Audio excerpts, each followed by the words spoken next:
Now that we have the base or frame, we can start working on the arm and launcher part. The part that actually sends the projectile flying through the air. Very exciting. So I'm going to start with the arm. I'm going to drag in a box. I didn't make dimensions on my sketch, so I'm going to eyeball it roughly and see what it looks like on the CAD. So I'm going to take this and let's make it 100 millimeters. In terms of thickness, I'm going to make it 15 by 15. And I'm just going to put that roughly there in between to see what it looks like. Not bad. Might be a little thick, to be honest. I'm going to make it a little lighter. Let's make it 12 by 12. So the reason I'm putting it in the middle is just to see what it looks like. See, will it line up? How will it work? All right, now we need a mechanism or some system to hold the projectile. And I'm going to make a bowl. And the way I'm going to do that is I'm going to bring in a half sphere. I'm going to rotate it 180 degrees.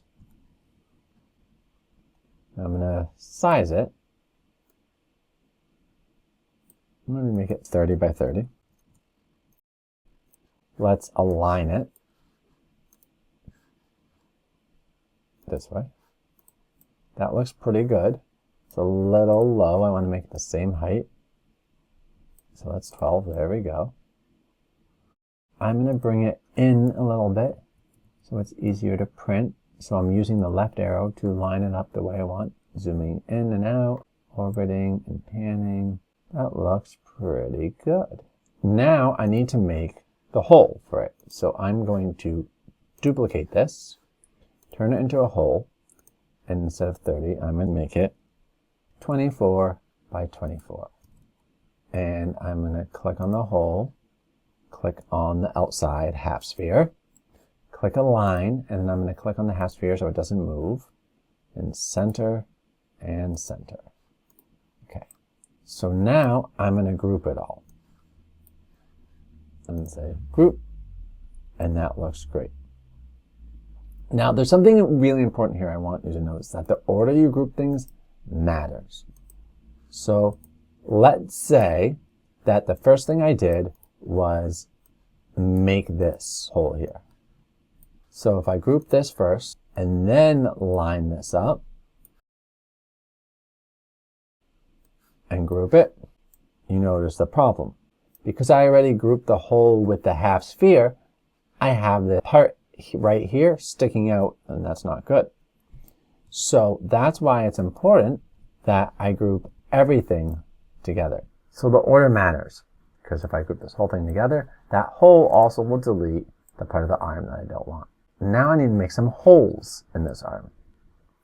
All right, I'm going to move a work plane onto the side of the arm and then drag the cylinder that's already a hole onto it. And I have to size it. And if you remember, I made these 9, and I need this to be bigger than 9 so that it can rotate, but not too big so it flops all around. So I'm going to make it 11. That's 2 millimeters bigger. 11 by 11. Okay? And then I'm going to select both objects, and I'm going to hit align, and I'm going to click on the arm so the arm doesn't move, and then align the whole center. Great. Okay? And then I am going to push the hole through. As I do that, I realize this is pretty thin top to bottom. So I should probably change that size. How do I do that? Well, I'm going to move the work plane back just because I like the look of it better.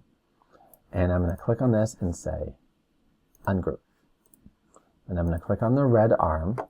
And instead of 12 for height, I'm going to go to 15 for height. So then I need to make the bowl higher as well, right? So I click on both of these, and I change this to 15. Okay? And I'm going to move this hole over a little bit closer here. When I change the height, I have to realign it to the center. Notice the hole is not aligned in the center. But before I do that, I'm going to group everything else. So I'm going to click on the arm, hold shift, click on the hole, hold shift, click on the half dome, and group. Now, you'll notice, there's a hole in the middle there. Why is that? I never lifted up the hole off the work plane. Let me do that. Let me raise it maybe 2 millimeters. And then let's select everything again, holding Shift, except this hole, and group. Now, where should I put this hole? Well, first of all, I have to recenter it, so let's do that. Hold Shift, select both, align. You're getting pretty used to this by now. All right, that looks great. Well, I'm going to put in multiple places. That way I can experiment and decide where I want it. So I'm going to hit duplicate, and I'm going to use the left arrow to shift it over to what looks like a reasonable amount and say duplicate, duplicate, duplicate. There we go. Looks good. Now, the more holes I make, the weaker it potentially will be. I don't think that will cause a problem when I print it. That looks great. All right. I'm going to move it over to the base just to see what it looks like roughly. I have a hook here for elastic band. I need a hook on here to attach elastic band or spring. So let's bring this back here and drop it down to the work plane by hitting D. Okay, let's make a hook. And this hook is just going to basically be 2 boxes. So I'm going to take a box and shrink it down. I'm eyeballing it for now. I'll resize it in a bit more accurately. Like this. It's going to go here. And then there's going to be another box. I'm actually just going to duplicate this. Another box that looks like this roughly. That goes like that.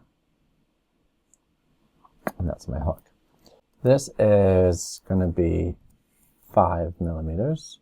In terms of thickness, let's do 5 millimeters that way. And what's the thickness here? 2. Let's make it 2.5, 2.5. Just a little thicker. And then we'll do the same here. We'll do 5, 2.5 thickness. How high is this? This is 5. That's fine. We'll put it there. Okay. Let's select everything. Click Align. Align everything center. Perfect. And group. Okay. I'll make sure everything is connected here. And it looks like it is. I'm going to ungroup for a second though. And to be secure, I'm just going to group this hook together. And see how there's no line. And I'm just going to shift this just a smidge that way. 1 millimeter, because that's what the snap grid is. And group it. Okay. I do worry this is a little thick, especially for a spring. So I'm actually going to ungroup this. And once it's grouped, instead of 5, I'm going to change this to 3 millimeters. Recenter it. And group it.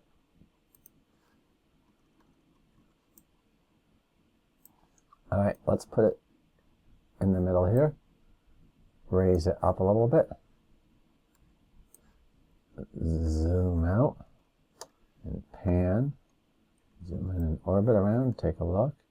That looks good. So you can see here's the hook on the arm, here's the hook on the base, and the elastic will go between the two. Okay, so there is 2 more things that is needed for this. One is the axle that goes through here to connect them. And the other is when this launches, you need something on the top here to stop it.